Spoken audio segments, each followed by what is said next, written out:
Hello students, good morning. Welcome to your social studies class.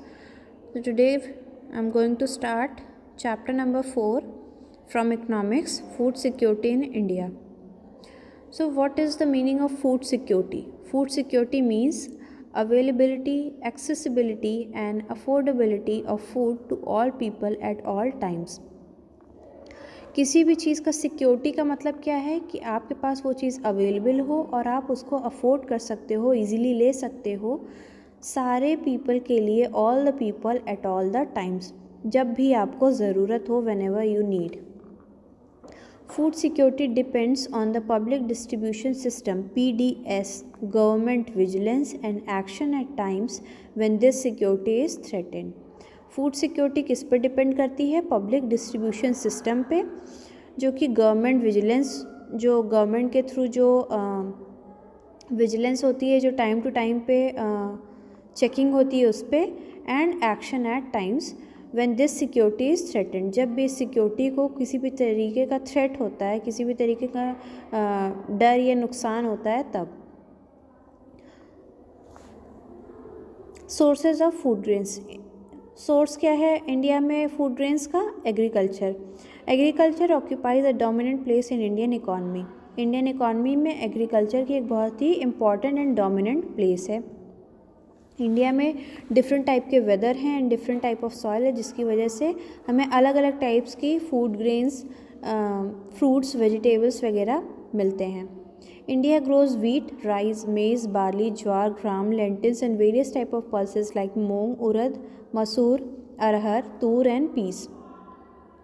So different types की हमें varieties यहाँ मिलती हैं. These are the sources of food grain in India. और यही एक sources है, different type of sources of food grains in India. Next is the multiplicity, diversity of crops in India. India में डिफरेंट टाइप्स ऑफ वेदर है, जिसकी वजह से हमें बहुत different variety of crops and vegetables, fruits वगैरह मिलते हैं. There are different kinds of weather in India which are favourable for growing different crops in different seasons. India में चूँकि डिफरेंट वेदर है, डिफरेंट काइंड्स ऑफ वेदर हैं, जिसकी वजह से ये बहुत फेवर करते हैं डिफरेंट टाइप्स के क्रॉप्स को ग्रो करने में इन different seasons. Next is what is food security. Food is an essential for living as air is for breathing. So food बहुत ही essential and basic need है human body के लिए. Food security has following dimensions. Food security के क्या dimensions है? First is availability of food, means food production within the country, food import and the previous year stock stored in government granaries. जो food है वो लोगों के लिए available हो within the country, food import भी हो, और जो गवर्नमेंट ग्रेनरीज है उसमें भी प्रीवियस ईयर का जो स्टॉक है वो स्टोर होना चाहिए. Second is accessibility, means food is with in reach of every person. Accessibility का मतलब क्या होता है कि फूड जो है वो हर पर्सन की रीच हो, हर पर्सन वहाँ तक जा करके फूड को बाय कर सकता है. Next is affordability, implies that the individual has enough money to buy sufficient, safe and nutritious food to meet one's dietary needs. Affordability क्या? कि इंडिविजुअल के पास, किसी एक इंडिविजुअल के पास इतने पैसे होने चाहिए कि वो अपने लिए सफिशिएंट अमाउंट में सेफ़ और न्यूट्रिशियस फूड ले सके, जो कि उसकी डाइटरी नीड्स के लिए बहुत इम्पॉर्टेंट है. 10. Food security ensures in country only if enough food is available for all the persons. All persons have the capacity to buy the food at acceptable quality and there is no barrier on access of food. कोई भी तरीके का tax या barrier नहीं होना चाहिए food के access पे लेने पे. Okay. Next is why food security. Food security क्यों ज़रूरी है? The poorest section of the society might be food insecure most of the time, while persons above the poverty line might also be food insecure when the country faces a national disaster calamity like earthquake, drought, flood, tsunami etc. So food security क्यों ज़रूरी है? बहुत ज़्यादा section society में ऐसे हैं जो कि बहुत पुअर सेक्शन है, पुअरेस्ट सेक्शन को बिलोंग करते हैं या पॉवर्टी लाइन के बिलोंग करते हैं या उसके अंडर में आते हैं. सो जब नेचुरल कैलामिटीज़ और डिज़ास्टर्स आते हैं like earthquake, droughts, floods, tsunami etcetera, उस टाइम पे जब क्रॉप फेलियर हो जाते हैं ड्यू टू फेमिन एक्सेट्रा, तब जो फूड की जो ज़रूरत है, the how the food security effect during a calamity. So उस टाइम पे जब प्रोडक्शन नहीं हो सकती है, लोगों की रेंज के बाहर हो जाते हैं, प्राइसेस बहुत हाई हो जाती हैं, जो प्रोडक्शन कम हो जाता है एंड जो मनी है, जो रेट्स हैं वो बहुत इंक्रीज़ हो जाते हैं। उस टाइम पे जो ये गवर्नमेंट ग्रैनरीज़ में जो फूड स्टोर होते हैं वो पुअर पीपल को डिस्ट्रीब्यूट किए जाते हैं। At the high prices, some people cannot afford to buy food. If such calamities happen in very widespread area or is stretched over a long time period, it may cause a situation of starvation. A massive starvation might turn of famine. और अगर जिसकी वजह से जब starvation लोगों में हो जाएगा, बहुत ज़्यादा लोग भूखे रहने लगेंगे, जिसकी वजह से फेमीन की सिचुएशन भी क्रिएट होती है। Famines in the past. A famine is characterized by the widespread death due to the starvation and epidemics caused by the forced use of contaminated water or decaying food and loss of body resistance due to weakening from starvation. Famine क्या है? जिसकी वजह से बहुत ज़्यादा amount में death होती है due to starvation and epidemic cause by contaminated water या फूड लेने से। जब बॉडी में बहुत ज़्यादा वीकनेस और बॉडी एब्जॉर्ब नहीं कर पाती है कंटामिनेटेड फूड एंड वाटर्स को, तब बहुत ज़्यादा स्टार्वेशन की वजह से फेमीन होता है। The most devastating famine that occurred in India was the famine of Bengal in 1943। सबसे डिवास्टेटिंग फेमीन कौन सा था इंडिया में? Famine of Bengal in 1943। This famine killed 30 lakh people in provinces of Bengal, जिसकी वजह से 30 लाख पीपल बंगाल में डेथ हो गई थी। Next is the question is who are poor insecure, who are food insecure. कौन कौन से ऐसा ग्रुप है, कौन कौन से ऐसा सेक्शन ऑफ ग्रुप है जो कि फूड इनसिक्योर है। Although a large section of people suffer from food and nutrition insecurity in India, the worst affected groups are landless people with little and no land or to depend upon, traditional artisans, providers or traditional services, petty self-employed workers and destitutes including beggars. हालांकि India में बहुत ही एक large section सफ़र कर रहा है food insecurity से, लेकिन worst कौन कौन सा ग्रुप है? जो ऐसे लोग जिनके पास बहुत ही कम लैंड है या बिल्कुल भी लैंड नहीं है खुद की, जो जिससे वो प्रोडक्शन कर सकें, एग्रीकल्चर परफॉर्म कर सकें, जो अभी भी ट्रेडिशनल सर्विसेज में इन्वॉल्व हैं, जो सेल्फ एम्प्लॉयड वर्कर्स हैं या फिर बेगर्स। सो इनको फूड सिक्योरिटी की बहुत ज़्यादा ज़रूरत है। गवर्नमेंट को इनके लिए different time to time run करना रहता है different programmes. Next is the government role in food security. Government का क्या रोल है फूड सिक्योरिटी में? India is aiming at self sufficient in food grains since independence. India का क्या M है कि सेल्फ सफिशिएंट फूड ग्रेन्स होने चाहिए, ये एम है। After independence India policy makes adopted all measures to achieve self-sufficient in foods, grains.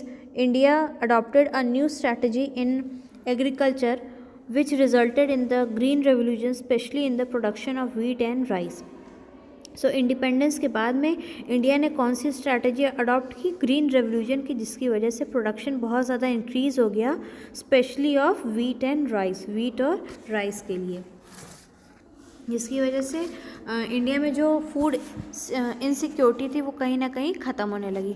और green revolution के बाद में वाइट रेवोल्यूशन स्टार्ट हुआ था इन जुलाई 1968।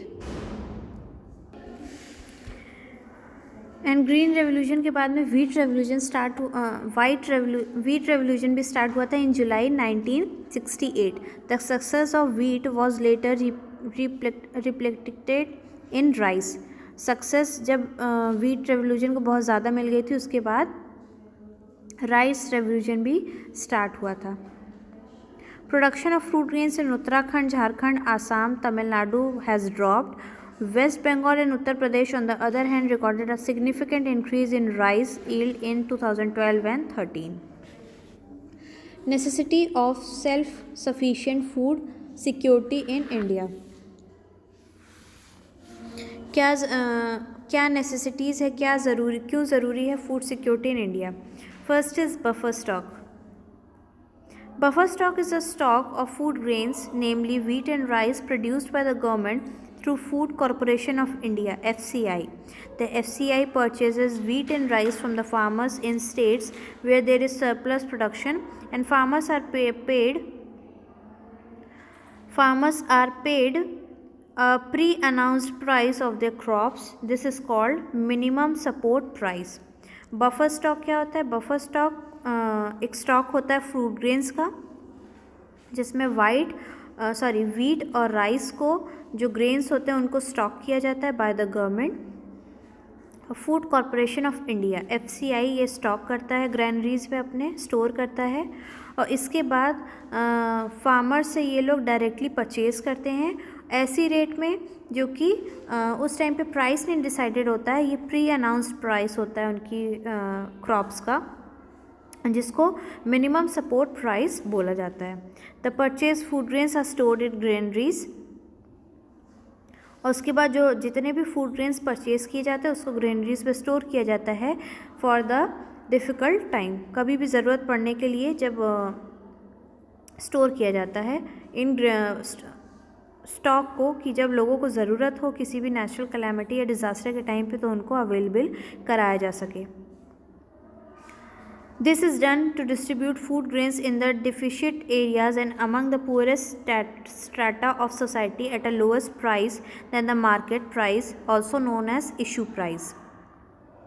उसके बाद कभी कभी ये फूड ग्रेन्स को उन एरियाज़ में भी डिस्ट्रीब्यूट किया जाता है जहाँ पे बहुत ही ज़्यादा weaker section of the society रहते हैं, और ये फूड प्राइसेस को बहुत ही कम रेट में लोगों को अवेलेबल कराया जाता है, और इसको हम इशू प्राइस भी बोलते हैं। Next is the public distribution system. The food produced by the FCI is distributed through government regulated ration shops among the poor section of the society. Next is the public distribution system. The food produced by the FCI is distributed through government regulated ration shops among the poorest section of the society. और FCI से जो food जो store किए गए हैं उसको जब distribute किया जाता है राशन शॉप्स में among the poorest section of the society, जो बहुत ही पुअर सेक्शन सोसाइटी का है उनके बीच में। This is called the public distribution system (PDS). Ration shops are now present in most localities, villages, towns and cities. और अब राशन शॉप्स सारे ही लोकेलिटीज़ में, विलेजेस एंड टाउन्स में भी अवेलेबल हैं in India. Ration shops also known as fair price shops keep stock of food grains, sugar, kerosene oil for cooking. और ये राशन शॉप्स जितनी भी हैं उनको फेयर प्राइस शॉप्स भी बोला जाता है, जहाँ पे किस चीज़ का हमें स्टॉक ज़्यादा देखने को मिलता है, फूड ग्रेन्स का, शुगर का, केरोसिन ऑयल का, etcetera. These items are sold to people at a price lower than the market price. और ये सारे जितने भी आइटम्स हैं ये लोगों को दिए जाते हैं जो मार्केट प्राइस है उससे बहुत कम है। Next is the current status of public distribution system. The public distribution system is the most important step taken by the government of India towards ensuring food security. ये जो पब्लिक डिस्ट्रीब्यूशन सिस्टम है ये बहुत ही important step है taken by the government, जिसकी वजह से फूड सिक्योरिटी इंश्योर कराने के लिए। In the beginning the coverage of PDS was universal and no discrimination between the poor and non poor. Starting में ये जब PDS सिस्टम इस्टेब्लिश किया गया था उस टाइम पे किसी भी तरीके का डिस्क्रिमिनेशन नहीं था पुअर और नॉन पुअर के बीच में। ये राशन शॉप से हर कोई राशंस को ले सकता था, लेकिन धीरे धीरे जब इसका बहुत ज़्यादा मिसयूज़ होने लगा उसके बाद सिर्फ पुअर को ही ये मिलता था। Targeting the poor in all areas it for the special scheme were launched via Antyodaya Anna Yojana and Annapurna scheme. और उसके बाद कुछ स्कीम्स ऐसी आई जैसे अंत्योदय अन्न योजना और अन्नपूर्णा स्कीम, जिसके अंडर में ये सारे प्रोग्राम्स को सिर्फ पुअर के लिए ही रखा गया और पुअरेस्ट ऑफ द पुअर, जो बहुत ज़्यादा poorest of the poor section of the society हैं उनके लिए। Next is the small granaries hungry people. Today India is self sufficient in matter of food grains production. India में बहुत ही ज़्यादा food grain production हो रहा है। जिसके बाद भी जो ग्रैनरीज है वो बहुत स्मॉल पड़ जाती हैं और उसके बाद भी जो लोग, बहुत सारे लोग ऐसे हैं जो कि हंग्री रहते हैं। India can face situation of natural calamities such as shortage of rainfall. Our granaries are too small to absorb the bumper production of food grains. Still, a large number of people are hungry. India में जो granaries हैं, जो store rooms हैं, जो storage जहाँ पे होती है वो बहुत ही स्मॉल है, और जो बम्पर प्रोडक्शन फूड ग्रेन्स की हो रही है, इसके बाद भी बहुत सारे सेक्शन सोसाइटी के ऐसे पुअर सेक्शन हैं जो कि अभी भी हंग्री हैं। They have not enough food to fill their stomach to their appetite. The reason seems to be inadequate and faulty system of distribution. इसका सिंपल रीज़न क्या है? Faulty system of distribution. जो फॉल्ट है system में distribute करने का, corruption है distribution में। Unemployment is also a major cause of hunger among Indians. Unemployment भी एक बहुत ही मेजर रीज़न है हंगर का in India. Uncertainty of monsoon is also another cause of pitiable situation of masses.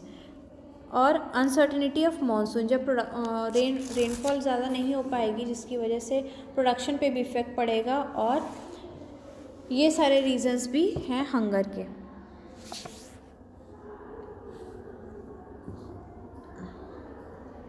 Next is the role of cooperatives in food security. Cooperative का क्या role है food security का? The cooperatives are also playing an important role in food security in India, especially in the southern and western part of the country. The cooperative society set up shops to sell low-priced goods to poor people. Cooperatives भी बहुत important role play करते हैं food security के लिए in India में। ये जो cooperatives होते हैं, जो गवर्नमेंट के थ्रू NGOs से कनेक्टेड रहते हैं, ये सोसाइटी में एक अपनी शॉप्स को सेटअप करते हैं जहाँ पे लो प्राइस गुड्स मिलते हैं for the poor people, like Amul, mother dairy etcetera. These are the few examples of many more cooperatives running in different parts of the country, ensuring food security to different sections of the society. Next is the Academy of Development Science. ADS has facilitated a network of NGOs for setting up grain banks in different regions. Academy of Development Science ने क्या facility दी? इन्होंने एक network बनाया, पूरा एक channel बनाया NGO का, for setting up grain banks in different region, जहाँ पे ग्रेन बैंक्स बन सकते हैं इन डिफरेंट रीजन्स, जहाँ से लोग जा कर के अपने लिए ग्रेन्स या फूड ले सकते हैं। So now we have completed the chapter and you have to do question number 2 from NCERT, page number 384. Okay, which are the people who are more prone to food insecurity? Next question, question number 4. Do you believe that Green Revolution has made India self-sufficient in food grains? How? Next question, question number 6. What happened to the supply of food when there is a disaster or a calamity? And next question, question number 8 on page number 286. What has our government done to provide food security to the people? Discuss any 2 schemes launched by the government. इसके question answer आप copy में कर लीजिएगा। और हम लोगों का economics का कोर्स कंप्लीट हो गया है, and in our next class we will start the new chapter.